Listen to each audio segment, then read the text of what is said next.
آج کل بہت سارے احباب یہ سوال کرتے ہیں کہ وظائف کی ضرورت کیوں ہے اور اس کا ثبوت کہاں سے ہے۔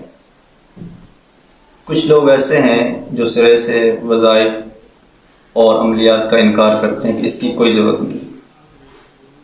وہ لوگ کہتے ہیں کہ جب اللہ جل جلالہ خود قرآن مجید میں ارشاد فرماتے ہیں کہ میں بندے کی پکار کو سنتا ہوں اور میں بندے کی اشارت سے زیادہ اس کے قریب ہوں، تو پھر وظائف کی ضرورت ہی نہیں ہے۔ اس سلسلے میں سنیں، بات یہ ہے جہاں تک اللہ جل جلالہ کا فرمان ہے میں بندے کی اشارت سے زیادہ قریب ہوں، میں بندے کی پکار کو سنتا ہوں، کوئی شک نہیں، بالکل یہی بات ہے۔ تو اس سلسلے میں اصل طریقہ یہ کہ انسان کوئی پریشانی اور مشکل کو اللہ جل جلالہ سے دعا کرے، لیکن اس معیار پر آپ غور کریں، آج اس معیار پر پورا کون اترتا ہے؟ ہمارا اس درجے کا ایمان اتنا مضبوط نہیں، اس معیار پر بہت کم ہی لوگ اترتے ہیں۔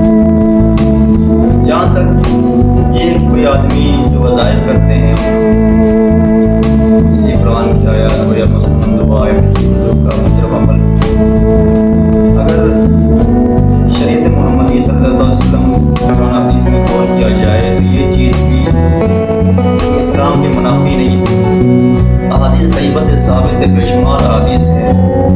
نبی کریم صلی اللہ علیہ وسلم نے بہت سارے مواقع میں مخصوص اعمال بتائے ہیں، مخصوص دعائیں بتائی اور خود بھی مخصوص اعمال کیے، اور احادیث سے یہ بات بھی ثابت ہے کہ صحابہ کرام رضوان اللہ تعالیٰ علیہ مجمعین کو آپ صلی اللہ علیہ وسلم نے بہت سارے مواقع پہ کچھ مسنون دعائیں سکھائی، اور بعض حدیث میں یہ بھی ہے ان کی تعداد بھی بتائی کہ آپ یہ عمل اتنی مرتبہ کر لیں۔